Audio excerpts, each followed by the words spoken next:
कभी खुले आसमान को देखकर मन में ये ख्याल आया है कि काश काश बिना किसी मशीन या पंख के बस अपनी मर्जी से उड़ा जा सकता।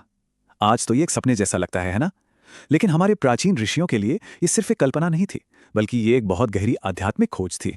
तो सवाल यही उठता है कि क्या ये सच में मुमकिन है? क्या कोई इंसान बिना किसी टेक्नोलॉजी के उड़ सकता है? हैरानी की बात है कि भारतीय योग परंपरा में एक ऐसी रहस्यमयी विद्या का जिक्र मिलता है जो कहती है हाँ, ऐसा हो सकता है, और इसी को वायु सिद्धि कहा गया है। और देखिए, ये कोई नई बात नहीं है। हजारों साल पहले महर्षि पतंजलि ने अपने योग सूत्रों में इसका साफ साफ इशारा किया था। उन्होंने कहा था कि जब कोई योगी अपने शरीर और स्पेस यानी आकाश के बीच के कनेक्शन को साध लेता है तो उसके लिए हवा में चलना भी मुमकिन हो जाता है। तो चलिए अब जरा और गहराई में उतरते हैं और समझते हैं कि ये वायु सिद्धि आखिर है क्या चीज। वायु सिद्धि अगर आसान भाषा में कहें तो ये कोई आम योग नहीं है। ये वो सीक्रेट साइंस है जिसके जरिए एक योगी अपने शरीर को इतना ज्यादा हल्का बना सकता है कि ग्रेविटी का नियम भी उस पर काम करना बंद कर दे। ये अपने अंदर की हवा को कंट्रोल करके उड़ने की एक कला है। अरे, हमारे प्राचीन ग्रंथों में तो इसकी कहानियां भरी पड़ी हैं। भगवान हनुमान, जिन्हें वायुपुत्र भी कहते हैं, वो अपनी इसी सिद्धि की वजह से तो पूरा का पूरा समुद्र लांघ गए थे। और सिर्फ वही नहीं, ऋषि दुर्वासा और देवर्षि नारद जैसे कई सिद्ध योगी अपने सूक्ष्म शरीर से ही अलग अलग दुनिया में सफर कर लेते थे। लेकिन सवाल यह है कि ये होता कैसे है, इसके पीछे का लॉजिक क्या है। अब बात करते हैं उस फिलॉसफी की जो शरीर को हवा से भी हल्का बनाने का दावा करती है। देखिए, योग की जो पूरी फिलॉसफी है वो मानती है कि हमारा शरीर 5 बेसिक एलिमेंट से बना है। पृथ्वी, जल, अग्नि, वायु और आकाश। हमारे शरीर का छोटे से छोटा कण इन्हीं 5 तत्वों का एक मिक्सचर है। अब इसमें एक दिलचस्प बात यह है, इन 5 तत्वों में से 2 तत्व पृथ्वी और जल भारी होते हैं। ये हमें वजन देते हैं, जमीन से जोड़कर रखते हैं। और दूसरी तरफ हैं वायु और आकाश तत्व। ये हल्के होते हैं, जो हमें ऊपर की ओर उठाते हैं, हमें गति देते हैं। तो बस वायु सिद्धि का पूरा राज इसी बैलेंस को बदलने में छिपा है। जब एक योगी अपनी साधना से शरीर के अंदर वायु और आकाश तत्व को बढ़ा देता है और पृथ्वी और जल तत्व के असर को कम कर देता है तो शरीर अपने आप भारीपन खोने लगता है।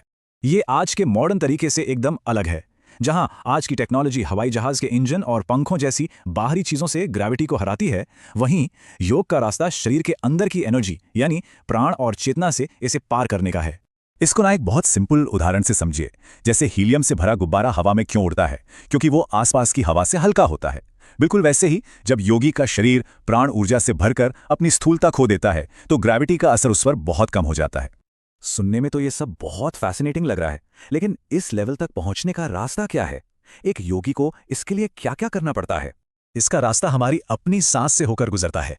पहला कदम है अपनी हर सांस को महसूस करना, उसे गहरा और लंबा बनाना।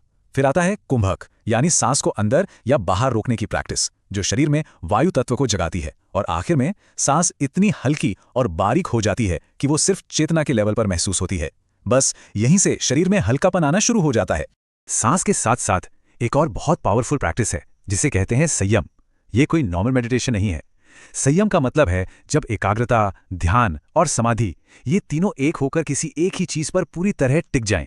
पतंजलि के मुताबिक जब साधक अपने शरीर और आकाश के बीच के कनेक्शन पर यह संयम साध लेता है तो उसका मन, उसकी ऊर्जा और उसका शरीर सब एक हो जाते हैं। तब शरीर फिजिक्स के नॉर्मल नियमों से ऊपर उठ जाता है और हवा में तैरने लगता है। लेकिन एक मिनट, क्या वायु सिद्धि का असली मकसद सिर्फ शरीर को हवा में उड़ाना है या फिर इसका कोई और भी गहरा मतलब है?